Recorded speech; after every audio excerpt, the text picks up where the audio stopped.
You're gonna be okay. Someone found you.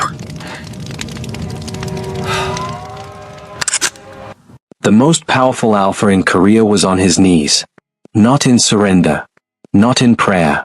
He was kneeling in front of a man who belonged to someone else, pressing a silver bracelet into trembling hands, his voice so quiet it barely existed, and saying the words no alpha of his rank was ever supposed to say to an omega.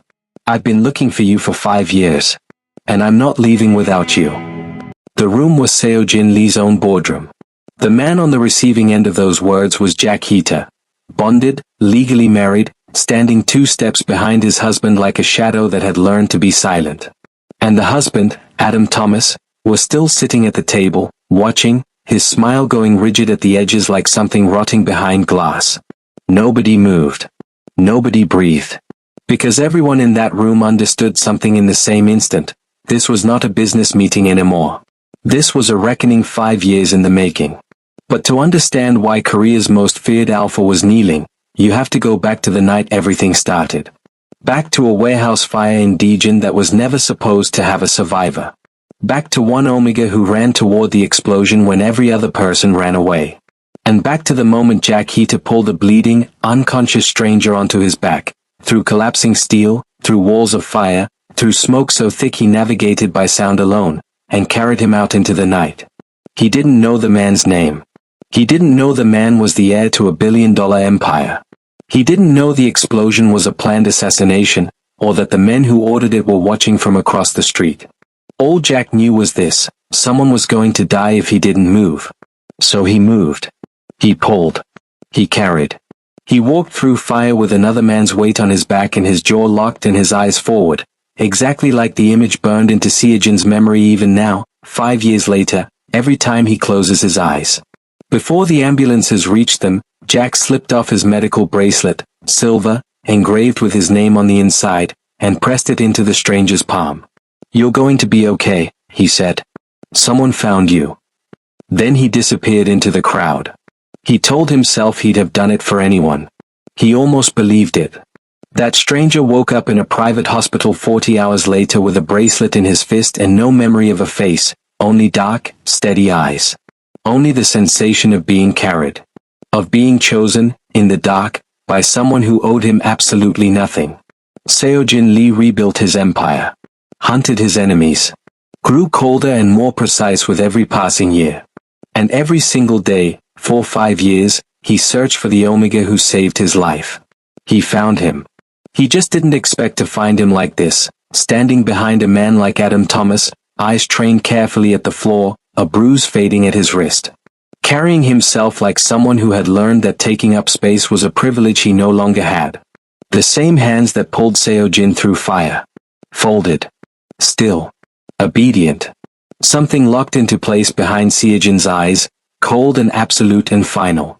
He looked at Adam Thomas across the boardroom table. He looked at Jack. He reached into his desk drawer, closed his fingers around the bracelet, and made a decision that would dismantle everything Adam Thomas had spent 3 years building. Mr. Thomas, Seo-jin said, his voice silk over steel. I'm interested in your proposal. Let's continue this conversation over dinner. He paused. All 3 of us. Adam smiled.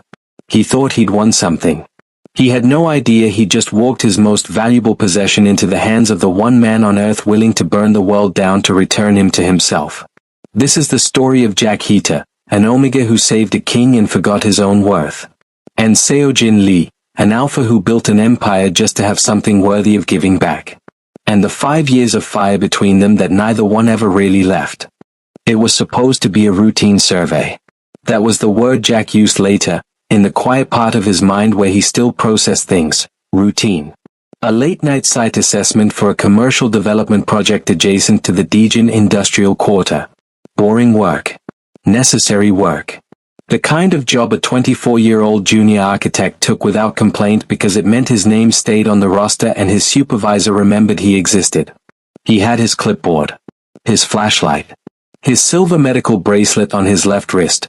The one his mother insisted he wear after his Omega designation came in late and complicated, the one engraved on the inside with his full name and emergency contact in characters so small you had to hold it to a light to read them.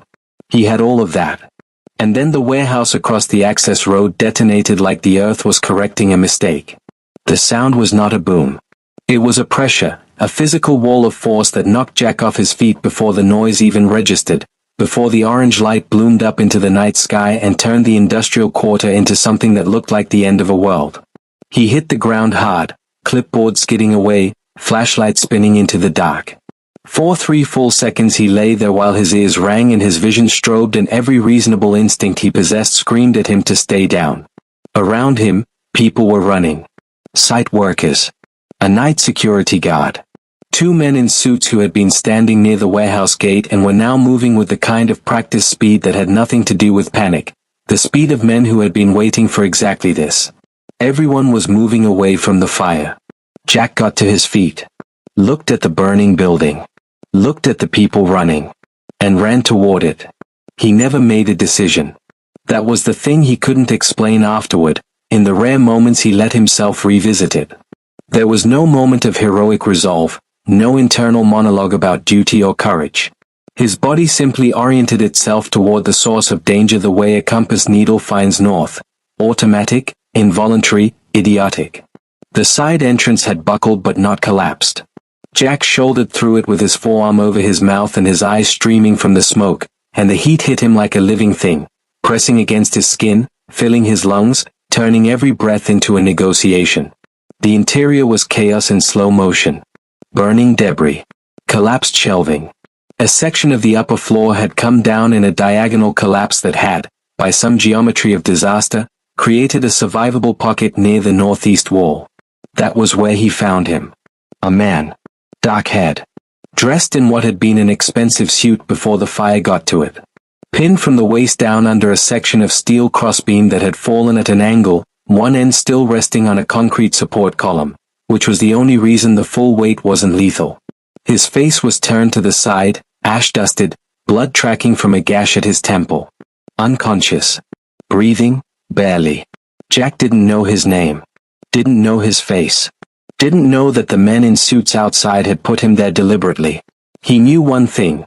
The ceiling above them was groaning with a sound like a held breath about to break. He moved. He couldn't lift the beam. He didn't try. He found the angle, the same architectural instinct that served him in structural assessments, and identified the point of least resistance, shoved the debris supporting the lower end, and used the resulting shift to drag the man clear. It took 4 attempts. His hands bled. He stopped noticing. When the man was free, Jack crouched, maneuvered those dead-weight arms over his shoulders, and stood. The weight was enormous. The man was taller than him, broader, completely limp, every kilogram of him pressing down on Jack's spine like a verdict. Jack's legs shook once. He locked his knees. Set his jaw. Looked forward. Walked. Through burning debris. Through a secondary collapse that sent a curtain of sparks across his back. Through smoke so dense he stopped using his eyes entirely and navigated by memory. 12 steps to the buckled door, left shoulder to the frame, through. And then cold air. Night sky. Gravel under his boots. He made it 30 meters from the building before his legs finally had the conversation his will had been refusing to allow, and he went down on one knee, lowering the man carefully before he dropped him. The stranger was breathing. Steadier now. His hand fell open against the gravel. Jack looked at that open hand. Then he unclipped his medical bracelet, silver, his name engraved inside, and pressed it into the stranger's palm. Closed those fingers around it. "You're going to be okay," he said quietly. "Someone found you." In the distance, sirens. Blue light beginning to paint the smoke. Jack stood up. Looked once more at the man's face, still, blooded, firelight moving across sharp features like something being slowly revealed. Then he walked into the crowd and let the darkness take him. He told himself he'd have done it for anyone. He almost believed it. Seojin Lee woke on a Tuesday. He knew this because the nurse who was adjusting his foreline told him so when he asked, and because the window showed afternoon light at the particular angle that meant east-facing glass, private floor, somewhere above the city noise. He catalogued these details before he opened his eyes fully. Before he moved. Before he let anyone in the room know that the machinery behind his face was already running. It was a habit his father had drilled into him at 12 years old. Never let a room know you're awake until you understand the room. He understood this one in approximately 40 seconds. Private hospital. High-end. His own security on the door, two of them, posture too careful, which meant they'd been briefed to look relaxed and weren't managing it. A doctor waiting with the particular expression of a man who had rehearsed what he was about to say. And his board's appointed liaison, Park Sung-jae, sitting near the window with a tablet and the body language of someone who had already decided what the narrative was going to be. Seo-jin let his eyes close again for 3 more seconds. Then he opened them and said, quietly, "Tell me." Gas leak. Industrial accident. Faulty pipeline in the warehouse district, a tragedy compounded by outdated infrastructure. 3 workers hospitalized, none critically. The Lee family's Daejeon facility had sustained significant damage, but the insurance assessment was already underway and the board had been managing communications in Seo-jin's absence to minimize market impact. Park Sung-jae delivered all of this with the smooth efficiency of a man presenting a quarterly report. Seo-jin listened without expression. When it was finished, he said, "Leave me. Mr. Lee, there are decisions that require leave." They left. When the room was empty, Seo-jin looked at his right hand. He had been holding something since he woke, his fist closed around it with the particular grip of a man clutching the only solid thing in a dissolving world. He opened his fingers slowly. A bracelet. Silver. Thin. The kind worn for medical identification, not decoration. The clasp simple, the metal worn smooth in the way of something used daily rather than displayed. He turned it over. On the inside, engraved in small, precise characters. Jack Heater. An emergency contact number beneath the name. The engraving slightly uneven, like it had been done at one of those small kiosks rather than a jeweler. Practical. Personal. The kind of object that belonged to someone who needed it to mean something, not someone who wanted it to look like something. Seo-jin stared at it for a long time. A gas leak. He had been in the syndicate infrastructure long enough to know the difference between an accident and a message. He knew the smell of a coordinated hit, the particular geometry of a collapse that was too clean, the witnesses who scattered too quickly, the board liaison who arrived too prepared. He had, in the preceding 18 months, made exactly 3 decisions that directly threatened the financial interests of 4 board members who had been managing Obsidian Crown's Grey operations since before he took the chair. He knew who had done this. He also knew he had been unconscious for 72 hours, which meant they had had 72 hours to consolidate. He closed his fist around the bracelet again. First things first. His recovery was performed as theater. Publicly, Seo-jin Lee was diminished. Shaken. A young CEO humbled by a near-death experience, retreating from operational control to recuperate, deferring board decisions with the meekness of a man who had learned his limits. He gave one carefully staged press appearance from a wheelchair, pale, quiet, grateful to be alive. The market stabilized. The board relaxed. Privately, he rebuilt everything. From a secure room in a medical facility that cost more per night than most people earned in a month, Seo-jin reconstructed his intelligence network from first principles. He identified which of his people had been turned. He found new ones. He began, with the patience of someone who had decided that speed was less important than permanence, to build the architecture of a counterstrike that would take years to complete, because he wanted it to be total. He did all of this in silence. In apparent weakness. And in every spare moment between strategy and vengeance, he ran a parallel search. Jack Heater. The name was not common, but it was not unique. The number engraved on the bracelet had been disconnected, a prepaid contact, long expired. The name returned results in professional directories, a university enrollment record, a junior architectural firm's staff listing that went inactive after 18 months. And then, nothing. The trail didn't go cold so much as it went quiet, like a person who had deliberately reduced their footprint. Or been reduced by someone else. Dead ends accumulated. Wrong leads. Twice he thought they had him, and twice the lead dissolved into someone else entirely. The bracelet stayed in his desk drawer. Every office he occupied over 5 years, 3 cities, 2 countries, 4 headquarters as Obsidian Crown expanded, the bracelet traveled with him. In a small case. In the top left drawer. Always within reach. His executive team learned not to ask about it. People assumed, over the years, that Seojin Lee had never bonded because he found the institution strategically inconvenient. This was partially true. He had watched bonding used as leverage too many times to approach it without calculation. He had seen what unchecked alpha instinct produced in men like his board members: entitlement dressed as protection, possession dressed as devotion. He had decided, early, that he would not be that.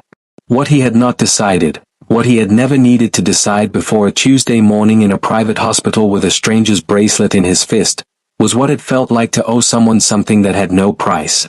Not money. Not power. Not reciprocal advantage. His life. Given back to him by someone who slipped away before he could even learn their face. Someone who asked for nothing. Expected nothing. Left only a name engraved in small, uneven characters on a piece of silver that cost less than his coffee. Seojin had built an empire. He had done it, in some corner of himself he didn't examine directly, so that when he finally found Jack Heater, he would have something worth offering in return. If I find him, he had told himself in the early years, I will have something worth giving. The years passed. The empire grew. The bracelet stayed in the drawer.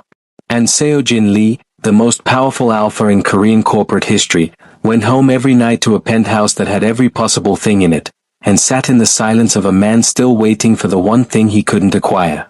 He was still searching. He just didn't know yet that the man he was looking for had spent those same 5 years being slowly extinguished by someone who should have protected him. He would know soon. And when he did, the patience he had spent 5 years cultivating would become something else entirely. The apartment was stunning. 4 to second floor, floor-to-ceiling glass, a view of Seoul that people paid photographers to capture. Marble countertops. Curated art.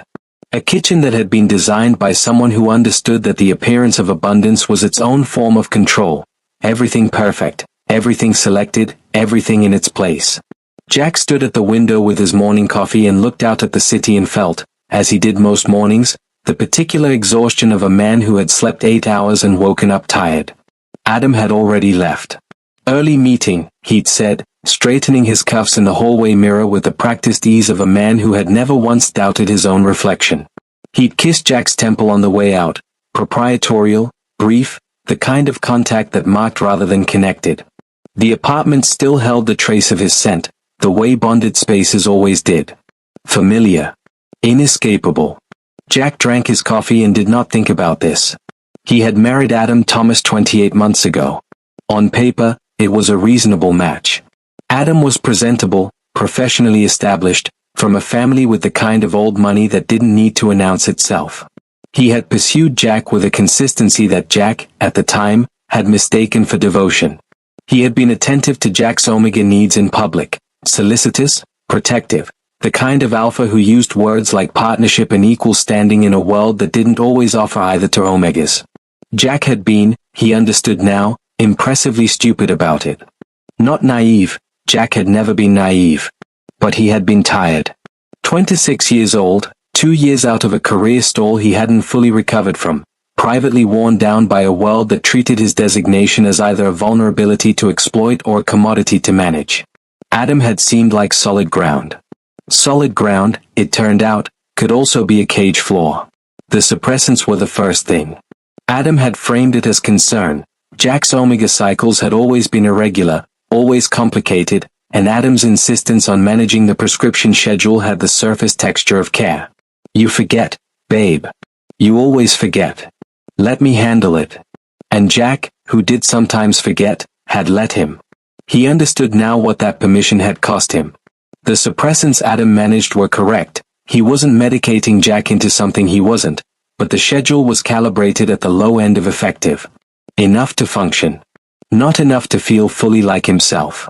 The difference was subtle, the kind of thing that didn't announce itself as wrongness but simply made everything slightly harder, concentration a fraction slower, instincts a degree muted, the sharp edges of his personality sanded down just enough that he second-guessed them. Jack knew this. He had known it for at least a year. He had not yet done anything about it, which was the part he couldn't explain to himself without arriving at a conclusion he wasn't ready to reach. The work was the other thing. Jack had been an architect.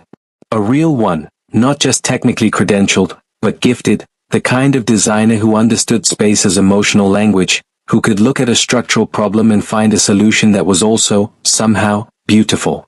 His thesis project had been shortlisted for a National Student Award. His early freelance portfolio had drawn genuine attention. Adam had not forbidden him from working. He was too intelligent for that. What he had done was subtler, a comment here, a hesitation there. Are you sure this firm is the right fit? I worry they're not taking your work seriously. Meetings that ran long when Jack had interviews scheduled. Introductions that never quite materialized. A gradual, architectural erosion of Jack's professional network until he found himself at a mid-tier firm doing production work on other people's designs, his name nowhere on the documentation that mattered. When Jack had raised it, Adam had been genuinely puzzled. I've always supported your career. I don't know why you frame it like this. And Jack, standing in the beautiful apartment with the stunning view, had wondered for the first time if the problem was actually him. That was the moment he should have recognized. He hadn't. What Adam didn't know about were the files on Jack's personal drive. A separate device, an old tablet, bought secondhand and paid for in cash, kept in a waterproof case behind the panel in the building's basement storage unit that Adam had never once visited. On it, 14 projects. Completed designs, all of them, worked on in stolen hours, during Adam's business trips, during late nights claimed as overtime, during the careful pockets of solitude Jack engineered with the precision of a man who understood that survival required architecture too. The designs were exceptional. Jack knew this with the detached certainty of someone assessing structural load, not arrogance, just accuracy. They were the best work of his life. Done in secret, shown to no one, filed under a pseudonym in 2 small online design communities where no one knew his face or his bond status. Just the work. Clean, honest, his. He hadn't lost his talent.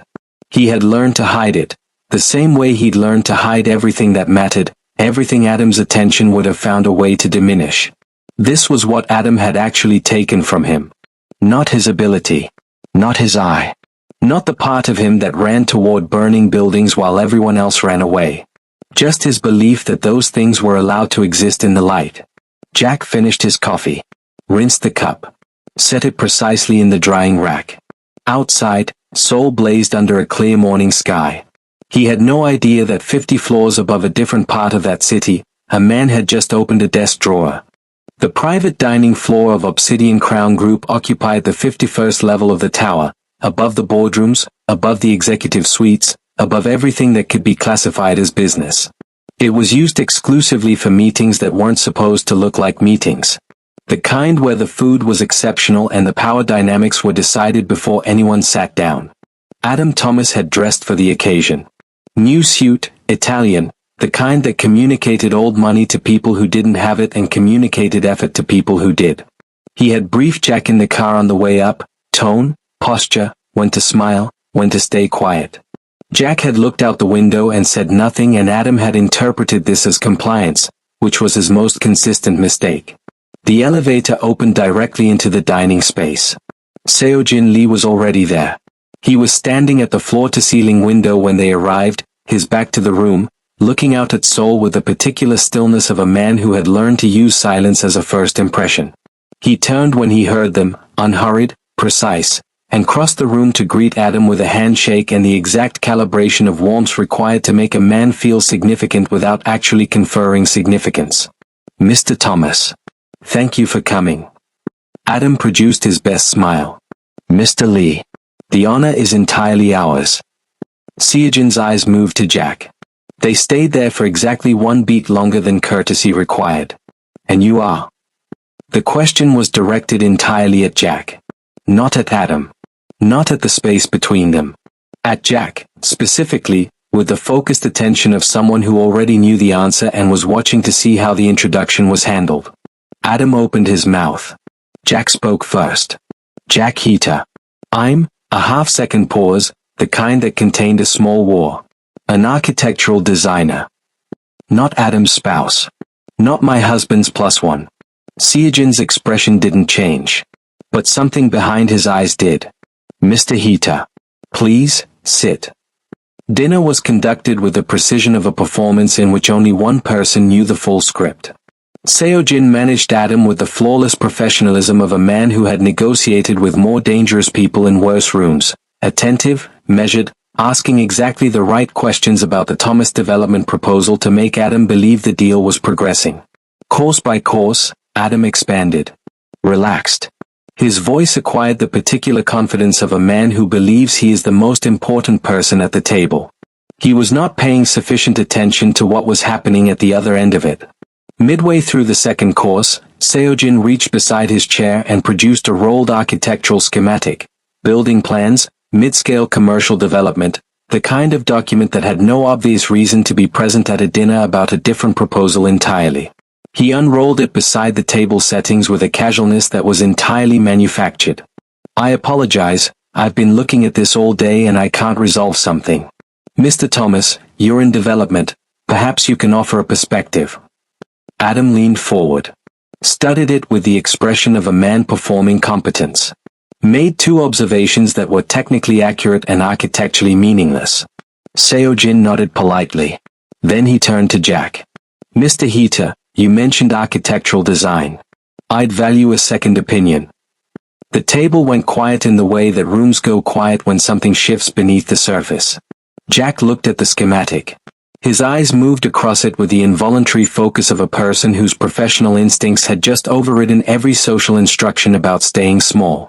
His hand moved before he fully decided to let it, index finger tracing the load distribution across the central atrium, not touching the paper, hovering. "The span here is carrying more than the column placement justifies," he said. His voice was different. Steadier. Whoever designed this prioritized the visual openness of the atrium over the structural logic underneath it. "It's not unsafe, but it's inefficient, and you'll pay for it in the long-term maintenance of that eastern wall. If you shifted the secondary support by approximately 2 meters and introduced a tension cable system here," he indicated the point without hesitation, "you resolve the load issue without compromising the aesthetic intention at all." He stopped. The silence lasted 3 seconds. He had not spoken that many consecutive sentences about his own professional opinion in approximately 2 years. Seo-jin was watching him with an expression that could have been mistaken for polite interest. It was not polite interest. It was the look of a man watching something come back to life that had been buried, recognition mixed with something colder and more deliberate underneath. He was also watching Adam, peripherally, with the precision of someone conducting 2 observations simultaneously. Adam's hand had tightened around his wine glass. Not dramatically, a small adjustment, the kind that only registered if you were looking for it. His smile had not moved, but the quality of it had changed. It had become a thing maintained rather than a thing felt. Seo-jin filed all of this in approximately 4 to 5 seconds. He understood the marriage completely. "Exactly right," Seo-jin said to Jack, his voice carrying the quiet weight of a man who meant it without performance. "That's the most precise assessment I've heard on this project." Jack said nothing. He picked up his water glass and looked at the table and did not look at Adam, which told Seo-jin more than the answer itself had. The dinner concluded with appropriate pleasantries. Seo-jin walked them to the elevator, promised a follow-up communication within the week, and shook Adam's hand with a warmth that would keep him optimistic for exactly long enough to be useful. The elevator doors closed. Seo-jin stood in the empty dining room for a moment, looking at the schematic still spread beside the dinner settings. Then he took out his phone and called his intelligence director. "Destroy Adam Thomas's next 3 deals," he said. Quietly. "Nothing traceable." A pause. "And find me every design Jack Hita has ever filed. Any name, any platform, any registration. Everything." He rolled up the schematic. "And do it before morning." The offer arrived by formal courier 3 days after the dinner. Not an email. Not a message through Adam's business channels. A physical envelope, cream stock, the obsidian crown letterhead embossed rather than printed, addressed specifically to Jack Hita at the apartment building, not to Adam Thomas, not to Thomas Development, not to Mr. Hita's spouse in the careful passive construction that most of Adam's professional correspondence used when it acknowledged Jack's existence at all. To Jack Hita. By name. Alone. Jack stood in the building lobby and read it twice before he took the elevator up. The commission was for the renovation of the Obsidian Crown Charitable Foundation headquarters, a mid-century building in Mapo-Gu that the foundation had occupied for 11 years and which had, according to the brief, outgrown its original spatial logic. New programming requirements. Expanded community services. A building that needed to be reconsidered from the inside out, its bones preserved, its function transformed. The brief was detailed, serious, and written with the vocabulary of someone who understood what they were asking for. The budget attached to it was not a gesture. The timeline was reasonable. The creative parameters were, and this was the part Jack read 3 times, entirely at the lead designer's discretion, subject only to foundation approval. Lead designer. His name in that sentence. His discretion. He put the letter down on the kitchen counter and stood very still for a moment. Then he picked it up and read it again, because he had learned not to trust his first reading of things that seemed too much like what he wanted. It was still the same letter. Adam came home at 7. Jack had dinner ready because dinner at 7 was one of the structures of their life together, and Jack had long since learned that disrupting structures created consequences that weren't worth the energy. He waited until after the meal to mention the envelope. He watched Adam read it. The stillness that moved through Adam's face was a specific kind, not blankness, but management. The rapid interior calculation of a man deciding which version of himself to perform. Jack had become, without ever intending to, an expert in Adam's faces. He knew this one. Interesting, Adam said finally. Lee must have been impressed at dinner. Apparently. It's a significant commission for an independent contractor. No firm backing, no team. The brief doesn't require a firm. It's a single lead engagement. A pause. I just wonder if it's the right moment. My proposal with Obsidian Crown is still in negotiation. It could complicate the dynamic if you also. It's addressed to me, Jack said. Not to Thomas Development. There's no conflict. The sentence was quiet. Precise. It landed in the space between them and stayed there. Adam looked at him for a long moment with an expression that was almost curiously assessing, like a man recalibrating an instrument he thought he'd already calibrated. Then he smiled. Of course. It's your decision. Which meant, I cannot stop this without showing you exactly how I would stop it. And Adam, who was many things, was not careless enough to do that. Not yet. Jack accepted the commission the following morning. He started on site the week after. The foundation building was everything the brief had suggested, structurally intact, spatially confused, full of the accumulated compromises of an institution that had grown faster than its environment. Jack walked it 3 times before he touched a pencil. He moved through the rooms with the quiet attention of someone relearning a language they'd been forbidden to speak, noting load-bearing elements, light behavior at different hours, the way the existing layout created dead zones where human movement naturally wanted to flow. By the end of the first week he had the bones of a concept. By the end of the second, he had drawings. Real ones, done in his own hand, his name in the title block without a pseudonym or a qualifier or anyone else's signature above it. He did not tell Adam how good the work was. He was not sure Adam would have recognized it if he had. Seo-jin visited the site on the 4th Tuesday. He came without his executive team, just his security detail, who positioned themselves outside with the practiced invisibility of men trained not to be noticed.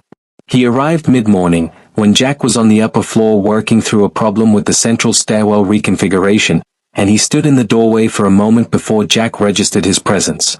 Mr. Lee. Jack straightened. Professional. Composed. The name still sat strangely.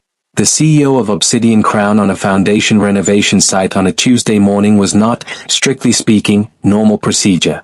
I was nearby, Seo-jin said, which they both understood was not an explanation. He looked at the drawings spread across the work table. May I? Jack indicated the table. Seo-jin studied the plans with the focused attention of someone who actually knew how to read them. This was, Jack noted, not what most clients did. Most clients looked for the images, the renders, the emotional impression. Seo-jin was reading the technical notation, following the structural logic. His eyes moved across the drawings the way Jack's did, methodically, spatially, understanding the building as a system. The stairwell, Seo-jin said. You've moved it. The original placement created a dead corridor on the north side that killed the natural flow between the community spaces. Moving it here, Jack leaned over the drawing without thinking, his finger tracing the revised circulation path, opens the entire ground floor into a connected sequence. It costs 2 offices on the second level, but the brief prioritized public programming over administrative space, so the trade is justified. Seojin looked at the drawing. Then at Jack. Yes, he said simply. It is. They developed a rhythm over the following weeks that neither of them named. Seojin visited on Tuesdays. Sometimes briefly, 20 minutes, a question, a review of the latest drawings. Sometimes longer, when the work invited discussion, when a design problem had multiple solutions and Jack found himself thinking out loud in the presence of someone who followed each option without needing it simplified. Seojin never offered opinions unsolicited. He asked questions, precise, structural, occasionally unexpected, that made Jack think harder about decisions he'd already made and either confirmed them or revealed a gap he hadn't seen. He did not flatter. He did not manage. He engaged. Jack had not been engaged with professionally in so long that the experience sat in his chest like something he didn't have a current word for. He noticed Seojin's hands when he pointed at drawings. He noticed the particular quality of Seojin's attention. Absolute, unhurried, the kind that made a person feel like the only problem worth solving. He filed these observations in the same place he filed everything that couldn't be immediately acted on, which was a place he was running out of room in. He did not know that 3 of Adam's development deals had collapsed in the past month, each for different reasons that shared no obvious common cause.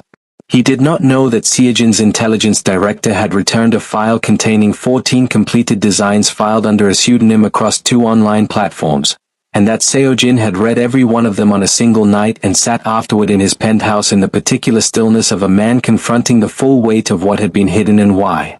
He did not know any of it. He knew only that on Tuesdays, for the first time in 2 years, he felt like himself. And that on Wednesday mornings, the feeling was harder and harder to put away. The 3rd deal collapsed on a Thursday. Adam found out at noon.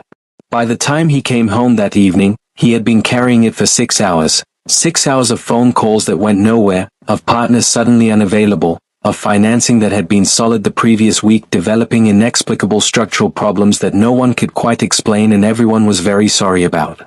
6 hours of a man watching his professional architecture dissolve and not being able to identify the source. Jack heard the elevator before the door opened.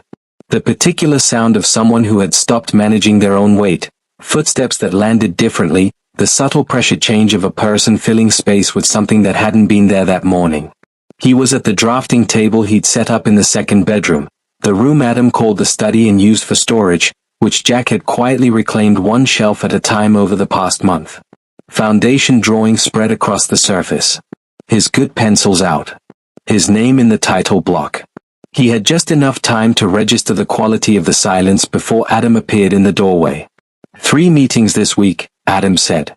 His voice was calibrated, controlled, still, the register of a man choosing precision over volume. 3 site visits. You've been at that building more than the brief requires. The project requires on-site assessment. That's standard practice. He comes to the site personally. He's the client. He is the CEO of a conglomerate worth 11 billion won. He does not make personal site visits to foundation renovation projects. Adam moved into the room, not quickly, but with the particular deliberateness of someone closing distance they had decided to close. Unless the visit isn't about the project. Jack set his pencil down. Turned in his chair to face him fully. Say what you mean, Adam. I mean you're performing. The word landed with the precise ugliness it was intended to carry. You know exactly what you're doing in that room with him. The way you present. The way you, a pause, waited, smell. You're using it deliberately. The accusation was not new in architecture. It was the oldest weapon deployed against omegas in professional spaces, the suggestion that any competence was actually seduction, any recognition actually manipulation, any success actually biology rather than ability. Jack had heard versions of it his entire career. He had not expected to hear it in this specific form, in his own home, from the person who was supposed to stand between him and exactly this. He stood up. "You need to stop talking," Jack said quietly. "Or what?" Adam's voice shifted, the control fraying at the edges, the thing underneath showing through. "You'll run to your alpha client? Tell him your husband is being unreasonable." "He is not. I've seen how he looks at you." Adam stepped forward. "And I've seen how you look at the door on Tuesday mornings." "Adam." The grip came without further warning, Adam's hand closing around Jack's left wrist, the same wrist that had carried a medical bracelet for 6 years before a different set of hands had needed it more. Not a blow. A lock, the particular hold of someone asserting physical fact over verbal argument, the body doing what the words had failed to accomplish. Jack's jaw set. He did not make a sound. The pain was secondary. The recognition of the gesture, its meaning, its message, the thing it confirmed about every calculation he had not quite let himself complete, moved through him like cold water. And then the door to the apartment opened. Seojin's security had been running passive surveillance on the apartment building for 11 days. Standard protocol, Seojin had told his director, asset protection for a contracted project lead. His director had not asked which asset. The physical contact threshold triggered an immediate response. 2 of Seojin's team were in the lobby. 1 was in the building. The call reached Seojin's phone while he was in his car 4 minutes away. He did not send his team ahead. He came himself. He walked through the apartment door with his security director's keycard and the particular quality of stillness that very dangerous people sometimes carry, not the stillness of restraint, but the stillness of a man who has already decided what happens next and is simply moving through the intervening steps. Adam had released Jack's wrist. He was standing in the center of the room with the expression of a man recalibrating his situation very rapidly. Jack was against the drafting table, left hand at his side, not looking at either of them.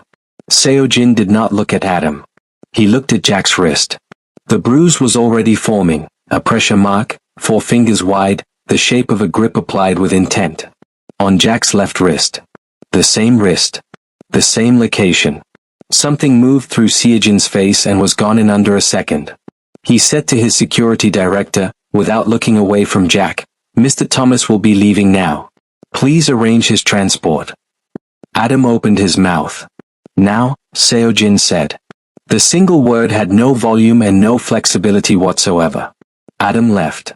The apartment was quiet. Seojin crossed to Jack's drafting table, the drawings, the pencils, the name in the title block, and stood beside it. He reached into the inside pocket of his jacket. Placed something on the table between them. A bracelet. Silver. Thin. Worn smooth with handling. The clasp simple. The kind of object that had lived in a desk drawer for 5 years, carried across 3 cities, present in every office he had occupied since a Tuesday morning in a private hospital when he woke up with a stranger's name in his fist. Jack's eyes found it. The room stopped. Recognition came in layers, first the object, then the memory, then the arithmetic of 5 years assembling itself in real time. His face went very still in the way that faces go still when the body understands something before the mind has finished processing it. His eyes moved from the bracelet to Seojin's face. "You," Jack said. Not a question. Not an accusation. The word of a man arriving, after a very long journey, at a destination he hadn't known he was traveling toward. Seojin met his eyes. "Me?" he said. The silence lasted exactly 4 seconds. Then Jack picked up the bracelet, looked at it once, the engraving, his own name in small uneven characters, the clasp worn smooth in the way of something handled daily for years, and set it back down on the table with a precision that was not calm. "How long?" he said. 5 years. "How long have you known it was me? Specifically?" "Since the boardroom." A pause. The wrist scar. The same location. Jack turned away from the table. Moved to the window, the 42nd floor, soul spread out below, the same view he stood at every morning with his coffee and his careful not thinking. He stood with his back to Seojin and his arms crossed and the particular posture of a man holding himself together by structural decision rather than ease. "You bought the firm," Jack said. "Yes." "The commission?" "Yes." "The Tuesday visits?" His voice had acquired an edge now, not loud, not breaking, but honed. The site access. All of it. Yes. Jack turned around. The anger, when it arrived fully, was not the performed kind. It didn't raise its voice or lose its grammar. It was the cold, architectural fury of a man who had spent 2 years being systematically diminished and had just discovered that his exit from that diminishment had also been, in some form, however well-intentioned, designed by someone else. I carried you out of a burning building, Jack said. I made a decision in approximately 4 seconds based on the fact that you were a human being who was going to die if I didn't move. That's all it was. It wasn't a contract. It wasn't an obligation. It wasn't an invitation for someone to spend 5 years building a case file on my life and engineering my professional circumstances without telling me. I know. I am not a debt. The words landed with full weight. I am not something you owe. I am not a problem you get to solve from 50 floors up because it makes your ledger balance. I have spent the last 2 years being managed by someone who thought my life was his to arrange, and I will not, step out of that directly into another version of the same thing, regardless of the intent behind it. Seojin said nothing.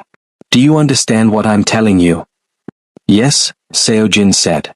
Every word. The agreement stopped Jack for a moment. He had been braced, at some level, for defense. For the reasonable explanation. For the careful reframing that would make Seojin's choices sound like something other than what they were. Adam had been masterful at that particular maneuver. Seojin simply stood in the middle of the room and accepted everything Jack said without moving to deflect a single part of it. You're right, Seojin said, when it was clear Jack had finished. His voice was even, not flat, not managed, but honest in the unadorned way of someone who had decided that the only thing left worth offering was the truth without ornament. I didn't handle this well. I told myself I was being careful, that I was finding the right moment, the right approach. The reality is that I didn't know how to introduce myself to you without immediately making you feel exactly what you feel right now. So I postponed it. I built circumstances instead of simply walking through a door and telling you the truth. He paused. I should have told you at the dinner. Yes, Jack said. You should have.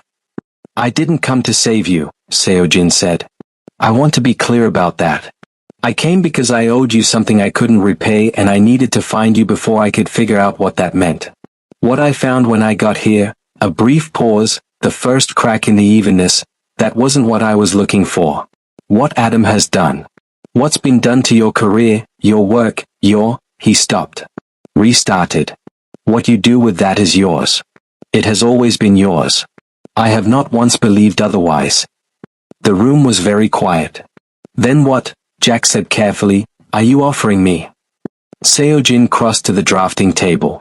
He placed his phone on top of the foundation drawings, screen up, a file already open.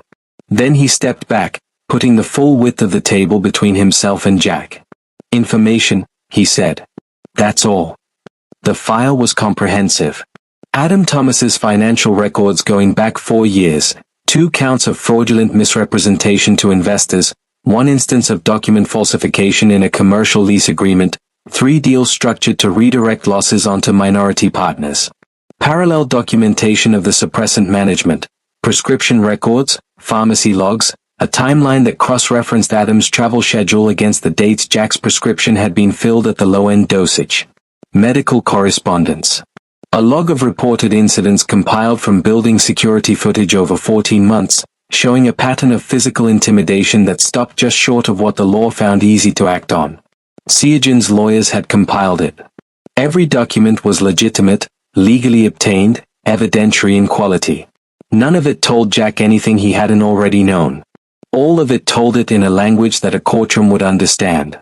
Jack stood at the table and read for a long time. Seojin sat in the chair by the window, not watching, or not appearing to watch, and said nothing. Offered nothing. Did not suggest a course of action or outline a plan or indicate in any direction what Jack should do next. Just Saturday. And waited. And left the door completely, unconditionally open. Jack closed the file.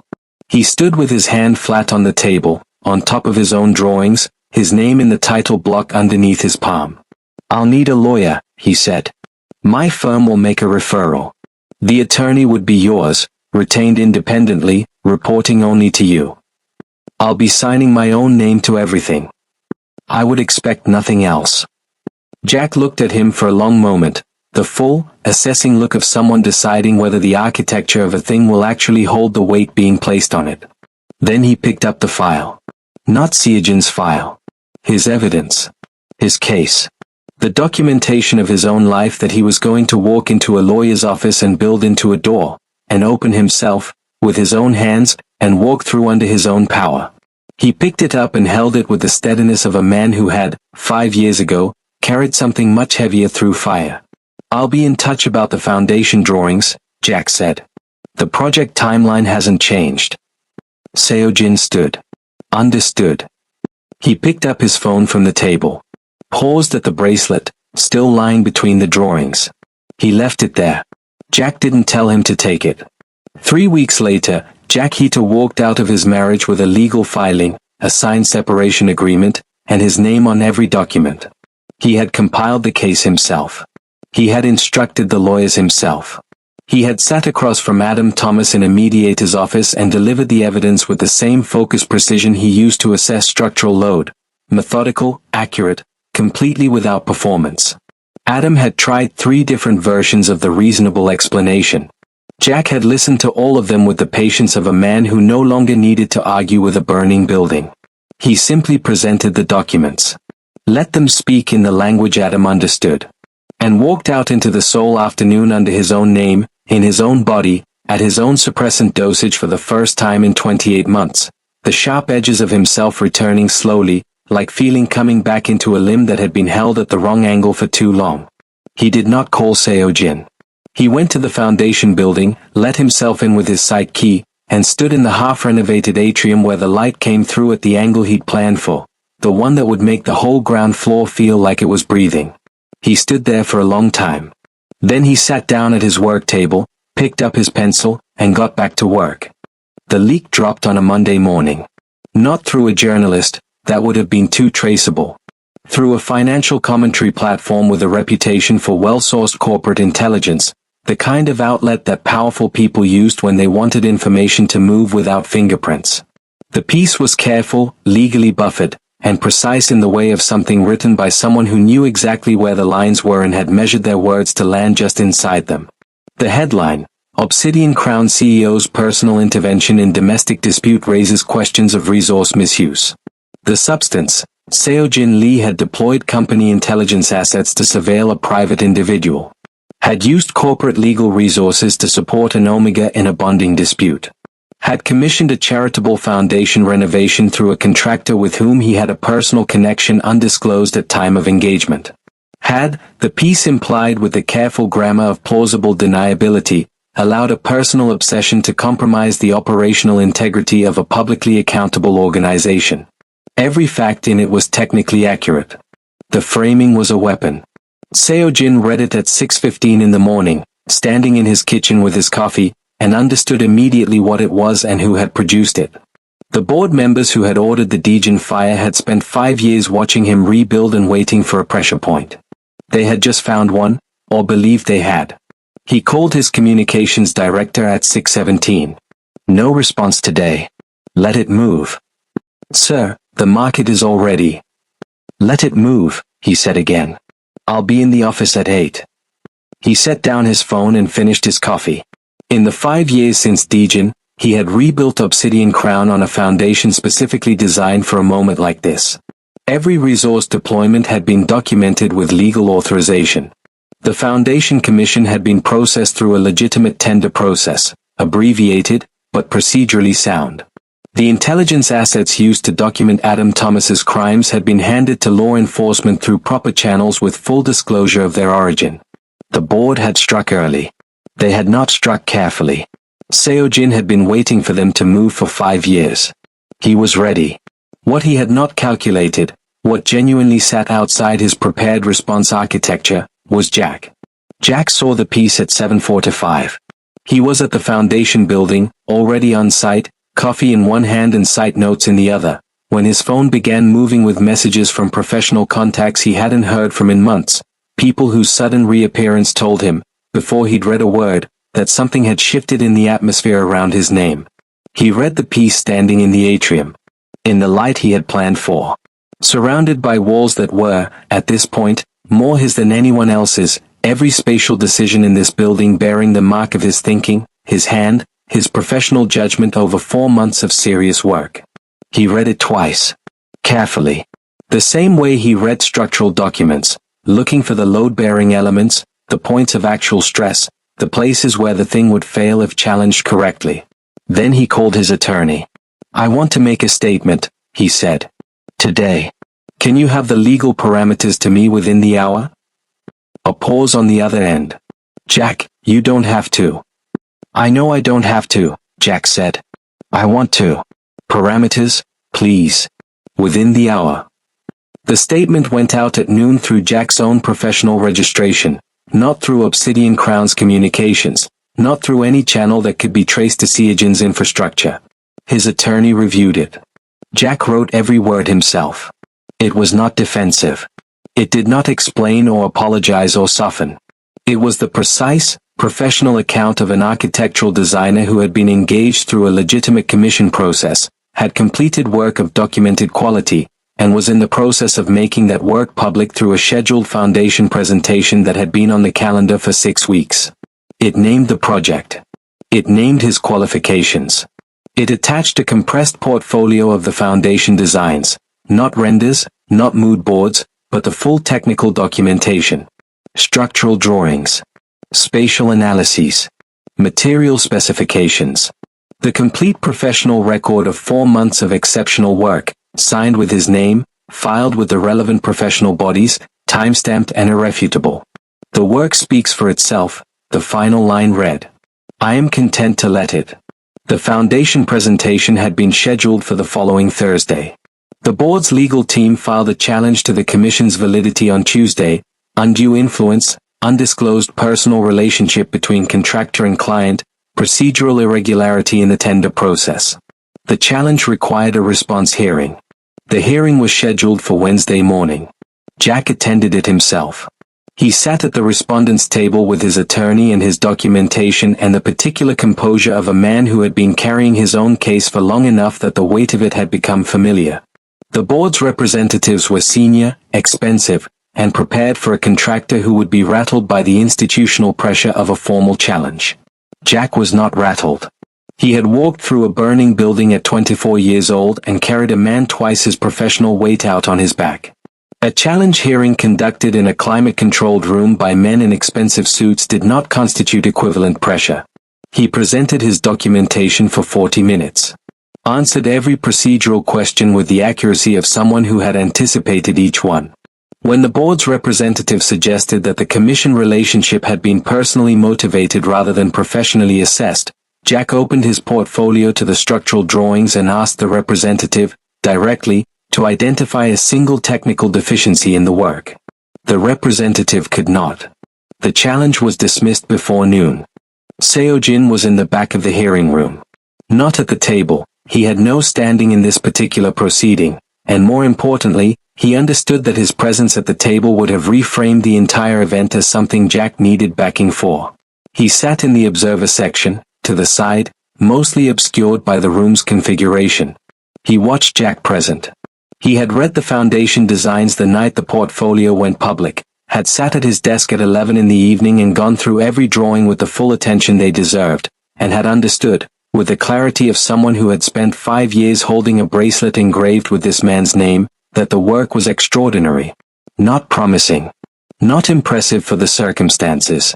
Extraordinary, the kind of spatial thinking that announced a significant architectural voice without requiring anyone's permission or endorsement. He had known Jack was talented. The dinner had shown him that. The Tuesday visits had confirmed it. He had not been prepared for the full scale of it. Now he watched Jack close his portfolio, acknowledge the panel's dismissal with a single composed nod, and stand to leave, and felt something move through his chest that had no corporate vocabulary and did not need any. Jack's eyes found him across the room as he turned toward the exit. A brief contact, a second, maybe less. Acknowledgement without performance. The look of two people who have been circling the same truth long enough that the distance between them has become a formality neither is quite maintaining anymore. Jack left. Seo-jin remained in his seat for a moment. And then, for the first time in a room connected to his professional life, in a context involving his board, his company, and a fight he had been building toward for 5 years, he smiled. Not the boardroom smile. Not the cold, calibrated expression he deployed to make rooms uncertain and opponents careful. The other one. The one that had no strategy in it. The one that arrived without permission and didn't wait to be appropriate. The one that, in 34 years, very few people had ever been in the right position to see. His security director, standing 3 feet away, noticed it and said nothing. He had worked for Seo-jin Lee for 6 years. He had never seen that expression before. He made a private note that whatever happened next, it was going to be different from everything that had come before. He was right. Adam Thomas was charged on a Friday. Fraud. Financial misrepresentation. A pattern of coercive control documented across 28 months with the kind of evidentiary precision that made defense attorneys quietly advise their clients toward settlement conversations. The charges were filed by the relevant authorities through standard channels, supported by documentation that had been compiled legally, handled correctly, and delivered without drama. Jack was not present for the filing. He was at the foundation building, working. He found out through his attorney's message, read it once, set his phone face down on the work table, and finished the section of detailed drawing he had been in the middle of. When it was done, complete, accurate, his name in the block, he allowed himself 30 seconds of stillness. Then he picked up his pencil and moved to the next sheet. He had learned, in the months since he walked out of his marriage, that the absence of a weight you have carried for a long time does not feel like relief. Not immediately. It feels like the strange lightness of a body that has not yet recalibrated to its own unencumbered dimensions. Relief came later, in increments, quietly, in the moments when he made a professional decision and did not wait for it to be questioned. When he spoke in a meeting and did not monitor his own voice for the register that invited correction. When he woke up on a Tuesday morning and felt, simply, like himself. It accumulated. Slowly, and then all at once, the way structural loads redistribute after a constraint is removed. He was, by the time the charges were filed, already someone Adam Thomas could no longer reach. The board's exposure came 10 days later. Seo-jin had chosen the timing with the same patience he brought to everything that mattered, not the first available moment, but the right one.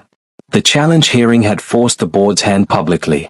The leak had been traced, documented, and added to a file that had been building for 5 years.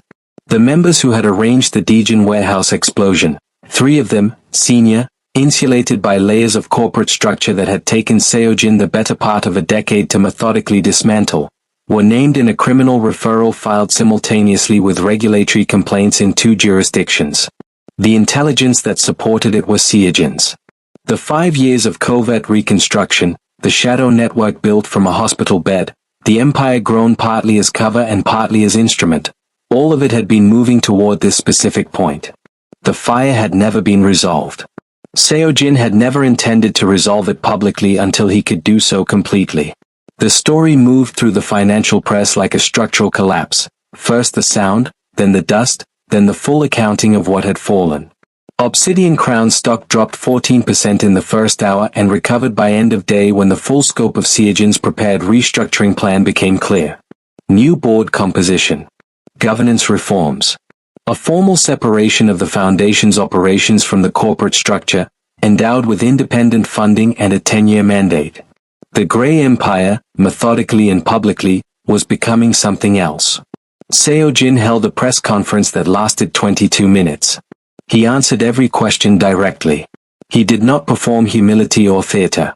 He presented the facts, the plan, and the future in the even tone of a man who had been waiting a long time to say all of it out loud. Afterward, he drove to Mapo-gu. The foundation building was finished. Not nearly finished, not substantially complete, finished. Every spatial decision resolved, every material in place, the light behaving exactly as Jack had calculated it would at every hour of the day. The atrium breathed. The community spaces connected in the sequence Jack had planned from the 3rd week, the flow of movement through the building as natural as water finding its level. His name was on the plaques. His firm's name, Hita Design Studio, registered 6 weeks prior, its first completed project already generating the kind of professional attention that arrives when work is genuinely exceptional and refuses to be ignored, was on the commissioning documentation. The launch event was small, deliberate, attended by the people whose professional opinion Jack had decided were worth having in the room. No ceremony for its own sake. Just the work, and the people who understood it, and the quiet authority of a designer who had stopped apologizing for taking up professional space. Seo-jin attended as the client. He stood to the side, as he had learned to do, and watched Jack move through the room, answering questions, explaining decisions, inhabiting his own expertise with the ease of someone who had stopped waiting for permission to do so. He was not the Jack from the boardroom, 2 steps behind and eyes trained carefully downward. He was not even the Jack from the early Tuesday visits, brilliant but braced, talent running just ahead of his own belief in it. He was simply Jack. Fully. Taking up exactly the space he was supposed to take up. Seo-jin stayed until the last guest left. Then he followed Jack up the internal staircase to the rooftop terrace, Jack's addition, not in the original brief, proposed in week 6 and approved without hesitation. A flat deck with a low perimeter wall, oriented to face the city. Simple. Honest. The kind of space that understood its own purpose without needing to announce it. Seoul was doing what Seoul did at night, blazing and indifferent and magnificent, 10 million lit windows against a sky that had given up on darkness. They stood at the parapet and did not immediately speak, which had become, over months of Tuesday mornings and site visits and parallel silences, one of their most fluent modes of communication. Seo-jin reached into his jacket pocket. He placed the bracelet on the flat top of the parapet wall between them, silver, thin, worn smooth, his name inside its clasp not engraved but present in the 5 years of handling that had burnished it beyond its original finish. "You never let me return it," he said. Jack looked at it. The city moved below them, indifferent to the weight of what was sitting on a parapet wall on a rooftop in Mapogu. Jack had carried this moment for 5 years without knowing it, the way you carry a question whose answer you haven't yet been given the right conditions to receive. He looked at it for a long time. Then he reached out, not for the bracelet, but for Seo-jin's wrist. He took it in his hand with the same quiet certainty he brought to structural decisions, turned it over, and placed the bracelet there. Closed the clasp. Let his fingers rest on it for one moment before releasing. "Then you keep it," Jack said. "Since you've been so determined." Seo-jin looked down at his own wrist. At the silver against his skin. At the name engraved inside that was Jack's and not his and that he had been carrying for 5 years as both debt and compass. When he looked up, Jack was already watching him, not with the careful, monitored expression of a man managing his own face, but openly. The way a person looks when they have stopped performing safety and started simply being present. "I should tell you," Seo-jin said, "that I have no architecture for this. For any of this. Everything else I have built from a plan. There was no plan for you." "I know," Jack said. "I would have spotted a plan." "Yes," Seo-jin said. "You would have." The city glittered below them without comment. The empire stood, restructured, legitimate, its long shadow finally falling in a direction its founder had chosen rather than inherited. The building beneath their feet was complete, Jack's name on every document, the first proof of something that would grow into more than either of them had mapped yet. They were 2 people who had circled the same truth for 5 years through fire and distance and the elaborate architecture of 2 men who did not easily ask for what they needed. They were done circling. Seo-jin's hand turned on the parapet wall, a small movement, unhurried, without performance. Jack's hand was already there. Below them, Seoul blazed on, as it always had, as it always would, indifferent to the specific gravity of any 2 people finding each other on a rooftop. But they had found each other. And for the first time in 5 years, neither of them was searching for anything. I really hope you enjoyed watching this. If you did, please make sure to like, subscribe, and share this video with someone who loves a good romance story. Drop a comment below telling me your favorite part of the story or what kind of story you want to see next. Thank you so much for watching and I'll see you in the next video.